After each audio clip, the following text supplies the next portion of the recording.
কুচি কুচি করছি। হ্যাঁ, চোখের পানি নাকের পানি সব বের হয়ে যাবে। থাক, আজকে আন্ডা দেখছেন।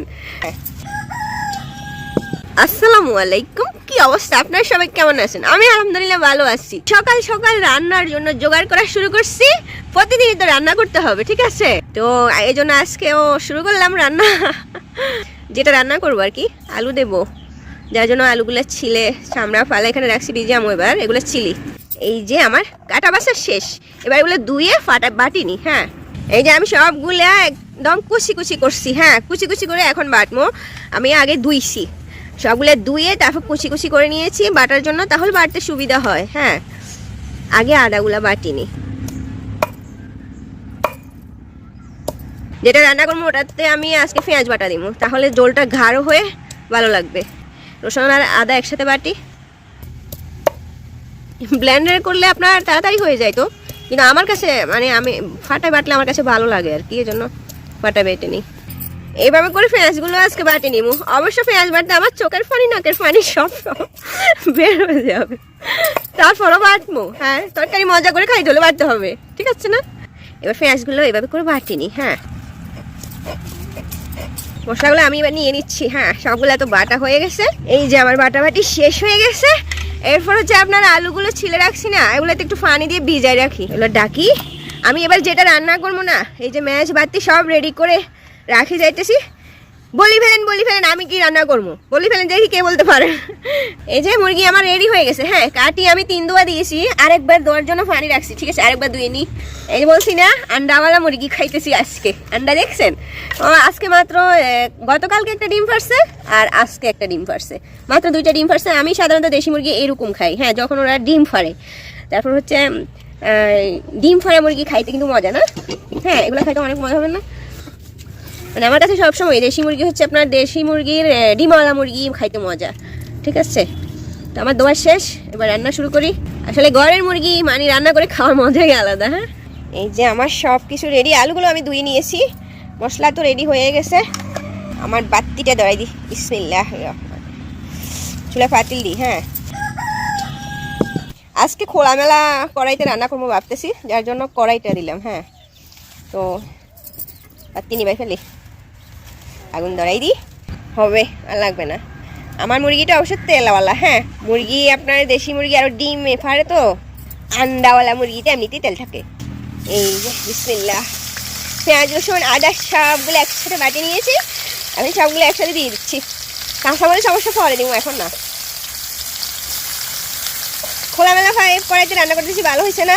নাড়তেও সুবিধা আছে আপনার, এমনিতেও ভালো। আজকে পেঁয়াজ সহ বাটছি তো, দেখবেন ঝোলটা কীরকম গাঢ় হয়। আমি দেশি মুরগি এভাবে রান্না করি, বেশিরভাগ পেঁয়াজ বাটি দিই। হ্যাঁ, ঝোলটা গাঢ় হওয়ার জন্য, খাইতেও ভালো লাগে। আমি আজকে ভাবছি যে মাটির ফাতিলে রান্না করবো। হ্যাঁ, তো আমার কাছে আসলে মানে আমার কাছে মনে হয় যেন খোলামেলা ফাতিলে রান্না করলে তরকারিটা ভালো স্বাদও বাড়ে, আর নাড়তে নাড়তেও আপনার সুবিধা হয়। মাটির ফাতিলে রান্না করবো ভাবছি। মাটির ফাতিলটা একটু ছোট সাইজের হয়ে যাবে, যার জন্য বড় কড়াইতে রান্না করতেছি। তো একটু পানি দিলাম না, মশলাগুলো দিয়ে দিই। হ্যাঁ, একটা করে। এই যে আমার মশলা, একদম অরিজিনাল ছুড়ানো মশলা দিয়ে রান্না করব। ঠিক আছে, মেল থেকে নিয়েছি না এগুলা, নিজের চোখে দেখা মশলা। হলুদ দিলাম, এই যে মরিচের গুঁড়ি আর সাইডটা দিই। এই হচ্ছে লবণ। লবণ মশলা আমি সবগুলো একসাথে দিয়ে দিই। হ্যাঁ, পরে আর লবণ দেখা লাগে না, আমার আনুমানিক ধারণা মতো ইনশাল্লাহ হয়ে যায়। এরপর হচ্ছে আমার হাত ধোয়া পানি দিয়েছি, অল্প পরিমাণে পানি দিলাম। হ্যাঁ, এইগুলো আপনার কষামো, ভালো করে নাড়ি কষামো, দেখবেন তেল বাসি উঠবে। তেলটা যদিও আমি কম দিই, কিন্তু এভাবে যদি অনেকক্ষণ যে কোনো তরকারি কষান না মশলাগুলা, নাড়তে নাড়তে দেখবেন তেল বাসি উঠে। দেখছেন, আমি বলছিলাম না মশলাগুলো যদি এভাবে কষাই না তেল বাইর হয়ে যাবে। দেখছেন, এবার যে আমি মাংসগুলো দিতেছি, মাংসগুলো আপনার এত সুন্দর, মানে আমার ঘরের মুরগি তো এগুলা, বুঝছেন, যার জন্য মানে এইরকম একদম সুন্দর না, নিশ্চিন্তে খাওয়া যায়। হ্যাঁ,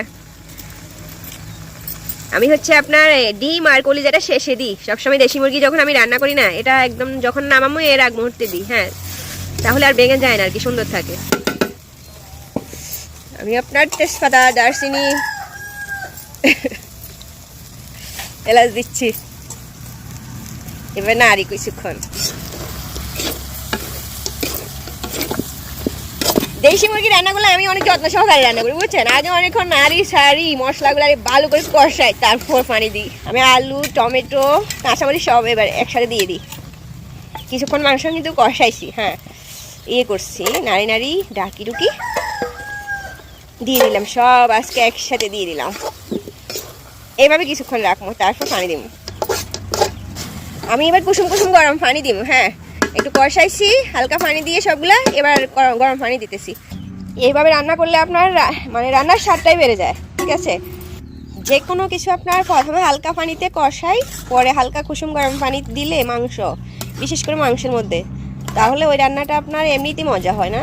এবার ডাকি দিই, কিছুক্ষণ জাল দিই। ডাকনাটা একটু ছোট হয়ে গেছে না, আমি আপনার বাজারে খুঁজছিলাম এই কড়াইটার ডাকনা, পাই নাই। এবার জোরে জাল দিই। আমি চুলায় মাংস এগুলো কতক্ষণ রাখছি জানেন? প্রায় আপনার 20-25 মিনিট রাখছি। এখন কলিজা ডিম এগুলো দিয়ে দিচ্ছি, আর একটু রাখবো, আরও 10 মিনিট রাখবো, ঠিক আছে, তারপর নামাবো। ডাকি দিলাম, 10 মিনিট রাখি। ধনিয়া পাতাগুলো নিচ্ছি আমি, আপনার নিজের উঠানের লাগানোগুলো গ্রান তো। বিসমিল্লাহ হয়ে গেছে। আমি 10 মিনিট রাখছি ডিম আর কলিজা দিয়ে। আমি কিন্তু চুলাতে আগুন দিই নাই, ঠিক আছে না। আমার চুলাটা ভালো পড়ছে বলছি না, অনেক গরম থাকে জানেন, মানে লাড়কি একদম কম। আমি রান্না করতে খেয়াল করলে দেখবেন আমি লাড়কি একদম কম, হ্যাঁ চুলাই দিই। আমি দেখছেন কত যত্ন সহকারে এই মুরগি রান্না করছি, মানে দাফে দাফে। ওকে একটু লবণ দেখি, ঠিক আছে না, অনেক মজা হয়েছে কিন্তু কালারটা একদম সেই আসছে। এই যে দেখছেন একদম মানে চিকেনটার অরিজিনাল কালারটা দেখাইছি, খুব সুন্দর কালার আসছে। আমি কিন্তু তেলটা একদম কম দিয়েছি, দেখছেন না। সবসময় কিন্তু আমি মাংস রান্না করলে তেল একদম কম দিই। ডিমওয়ালা মুরগি তো, আন্ডাওয়ালা মুরগিতে তেল থাকে, ঠিক আছে। সুন্দর হয়েছে না মাশাআল্লাহ। এই যে ভাত নিয়ে আসছি, চুলার পাশে বসে বসে খাই ফেলামো, ঠিক আছে। তো কেমন হয়েছে আমার আন্ডাওয়ালা মুরগিটা? অনেক মজা হবে কিন্তু, কালারটা সে আসছে না। ঠিক আছে, ভালো থাকবেন সবাই, আল্লাহ হাফেজ।